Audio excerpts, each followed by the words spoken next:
दोस्तों, ड्रोन की दुनिया में तुर्की ने एक और कमाल कर दी है। तुर्की का अंका 3 स्टेल्थ ड्रोन एक और अहम टेस्ट में कामयाब हुआ है, जिससे आने वाले समय में युद्ध की तस्वीर बदल सकती है। जानेंगे क्या है पूरा मामला। अगली खबर में आपको बताएंगे यूक्रेन को $350 बिलियन देकर बाइडेन ने की गलती। ट्रंप बोले पुतिन के आगे सरेंडर करे जेलेंस्की। यूरोप की बड़ी टेंशन। और साथ में आपको बताएंगे जापान पर मंडरा रहा मेगा भूकंप का खतरा। अगले 7 दिन भारी तबाही का अलर्ट। तो बिना समय गवाए बात करते हैं खबरों की। दोस्तों, तुर्की के अंका 3 स्टेल्थ ड्रोन ने अपने परीक्षण कार्यक्रम में एक बड़ी सफलता हासिल की है। तुर्की एरोस्पेस टूसास के अनुसार इस ड्रोन ने अपनी 46वीं स्टेट उड़ान के दौरान ऑटो पायलट सिस्टम का एक बेहद अहम परीक्षण सफलतापूर्वक पूरा किया। इससे यह साफ हो गया है कि अंका 3 अब काफी हद तक खुद से उड़ान भरने और मिशन पूरा करने में सक्षम होता जा रहा है, जो कि तुर्की के लिए एक बड़ी कामयाबी है। इससे बड़े बड़े देश टेंशन में आ गए हैं।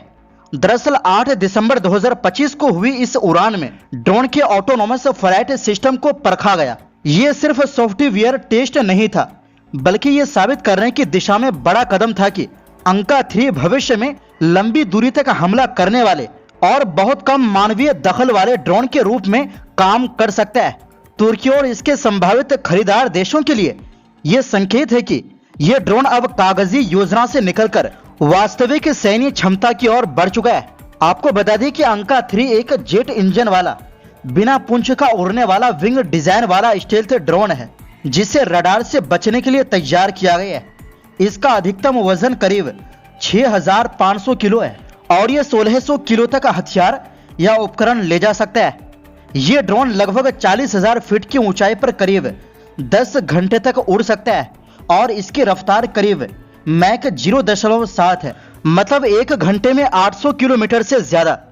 इसमें अंदर बने हथियार डिब्बे और बाहर के हार्ड पॉइंट दोनों मौजूद है। इसका मतलब यह है कि यह स्टेल्थ के साथ साथ जरूरत पड़ने पर ज्यादा हथियार भी ले जा सकता है। इसके सिस्टम पहले से मौजूद अंका और अक्सुंगुर ड्रोन फैमिली से जुड़े हुए हैं, जिससे ट्रेनिंग और ऑपरेशन आसान हो जाते हैं। दोस्तों, सबसे खास बात यह है कि अंका 3 सिर्फ हमला करने वाला ड्रोन नहीं है। इसे जासूसी, इलेक्ट्रॉनिक वारफेयर, कम्युनिकेशन से जैमिंग, सैटेलाइट संपर्क और दूसरे ड्रोन को कंट्रोल करने जैसी क्षमताओं के लिए भी तैयार किया गया है। इसे इस तरह डिजाइन किया गया है कि यह भविष्य में तुर्की के कान 5th जनरेशन फाइटर जेट के साथ मिलकर काम कर सके, यानी इंसान और ड्रोन एक साथ मिशन अंजाम दे सके। इसके टेस्ट बहुत तेजी से आगे बढ़े। दिसंबर 2023 में अंका 3 ने पहली पूरी तरह ऑटोनोमस उड़ान भरी। 2024 में इसने मानव चालित हुरजेत के साथ फॉर्मेशन फ्लाइट की, जिसके बाद हथियारों के टेस्ट शुरू हुए, जिनमें गाइडेड बम गिराना और अंदरूनी वेपन बेस से हमला शामिल था। जनवरी 2025 में अंदरूनी वेपन बेस से गाइडेड बम छोड़ना स्टेल्थ हमले के लिहाज से बड़ा कदम रहा। इसके बाद ड्रोन तालमेल और सामूहिक ऑपरेशन के कई परीक्षण किया गए। तुर्की मानता है कि अंका 3 की असली ताकत स्टेल्थ, भारी हथियार ढोने की क्षमता, लंबी उड़ान और ऑटोनोमी का मेल है, जिससे यह सुरक्षित तरीके से दुश्मन इलाके में काम कर सकता है। पश्चिमी देशों के कई स्टेल्थ ड्रोन जहां केवल प्रयोग तक सीमित रहे, वहीं अंका 3 को शुरू से ही पूरा ऑपरेशनल सिस्टम बनाकर तैयार किया जा रहा है। आगे इसके डबल इंजन और देसी इंजन वाले वर्जन भी आने की योजना है। राजनीतिक रूप से अंका 3 तुर्की की हवाई ताकत को और मजबूत करता है। ये गहरे हमलों, एयर डिफेंस खत्म करने और इलेक्ट्रॉनिक युद्ध में अहम भूमिका निभा सकता है। नाटो के लिए भी ये एक बड़ी क्षमता जोड़ता है और तुर्की को स्टेल्थ ड्रोन मार्केट में मजबूत खिलाड़ी बनाता है। कुल मिलाकर 46वीं उड़ान ये दिखाती है कि अंका 3 अब प्रयोग से निकलकर असली सैन्य इस्तेमाल के बेहद करीब पहुंच चुका है। वहीं दूसरी ओर दोस्तों, अमेरिका के राष्ट्रपति डोनाल्ड ट्रंप ने एक बार फिर संकेत दिया है कि भविष्य में वो यूक्रेन को दी जा रही अमेरिकी मदद को बंद कर सकते हैं। उन्होंने कहा कि यूक्रेन को $350 बिलियन देकर बाइडेन ने गलती की। ट्रंप ने यूरोप की आलोचना करते हुए कहा कि यूरोप कमजोर हो गया है, धीरे धीरे बिगड़ रहा है। यूरोप बढ़ते इमिग्रेशन की वजह से खुद को खत्म कर रहा है। ट्रंप ने ये बातें एक इंटरव्यू में कही। ट्रंप ने यूक्रेन के राष्ट्रपति जेलेंस्की को सलाह दी उन्होंने कहा कि युद्ध में अभी रूस का पलड़ा भारी है, इसलिए जेलेंस्की को समझौता कर लेना चाहिए और उनकी सुझाई योजना पर राजी हो जाना चाहिए। इस योजना के मुताबिक यूक्रेन को अपने कुछ क्षेत्रों को रूस को सौंपना पड़ सकता है। हालांकि यूक्रेन इससे सहमत नहीं है। इंटरव्यू के दौरान ट्रंप यूक्रेन के कई शहरों के नाम याद नहीं कर पाए और सिर्फ राजधानी कीव का नाम ही ले सके। उनसे पूछा गया कि क्या वो वेनेजुएला के राष्ट्रपति निकोलस मादुरो को हटाने के लिए अमेरिकी सेना भेज सकते हैं। इस पर ट्रंप ने कोई साफ जवाब नहीं दिया। उन्होंने कहा कि वो ना इसे मानेंगे और ना नकारेंगे, क्योंकि वो सेना की रणनीति पर खुलकर बात नहीं करते। ट्रंप ने यूरोप में हो रहे इमिग्रेशन को लेकर ग्रेट रिप्लेसमेंट थ्योरी का जिक्र किया। इस थ्योरी में दावा किया जाता है कि प्रवासियों के आने से यूरोप अपनी पहचान खो रहा है। इंटरव्यू के दौरान वो बार बार विषय बदलते रहे और अपने पुराने आरोपों और नाराजगियों को दोहराते रहे। उन्होंने कहा कि यूरोप के कई नेता बहुत मूर्ख हैं और उनकी प्रवासन नीतियां पूरी तरह असफल साबित हुई। ट्रंप ने दावा किया कि अगर ये स्थिति जारी रही तो कई यूरोपीय देश भविष्य में टिक नहीं पाएंगे। उन्होंने कहा कि अमेरिका में भी ऐसी स्थिति बनने वाली थी, लेकिन उन्होंने इसे रोक दिया।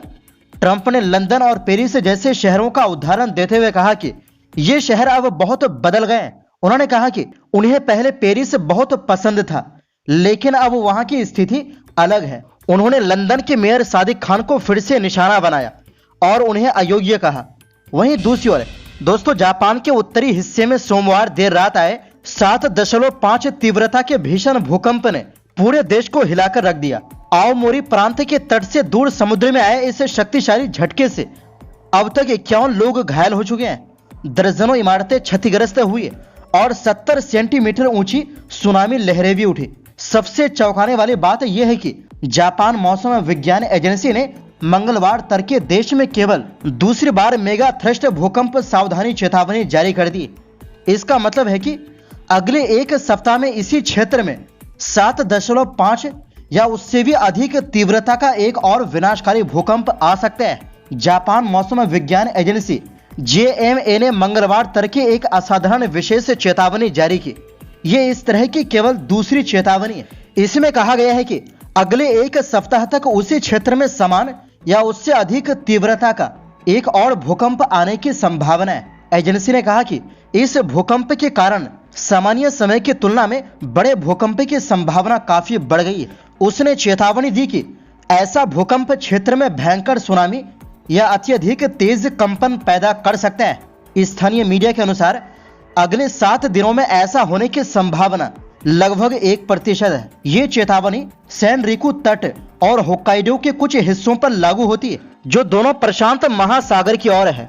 बता दें कि जापान ने पहली बार अगस्त 2024 में नानकाई ट्रफ क्षेत्र के लिए ऐसी ही चेतावनी जारी की थी। नानकाई ट्रफ 800 किलोमीटर लंबी समुद्री खाई है, जहां टेक्टोनिक प्लेटें टकराती है। सरकारी अनुमान में बताया गया कि नानकाई में आने वाले विशाल भूकंप और सुनामी से 2,98,000 लोगों की जान जा सकती है और 2 ट्रिलियन अमेरिकी डॉलर का आर्थिक नुकसान हो सकता है।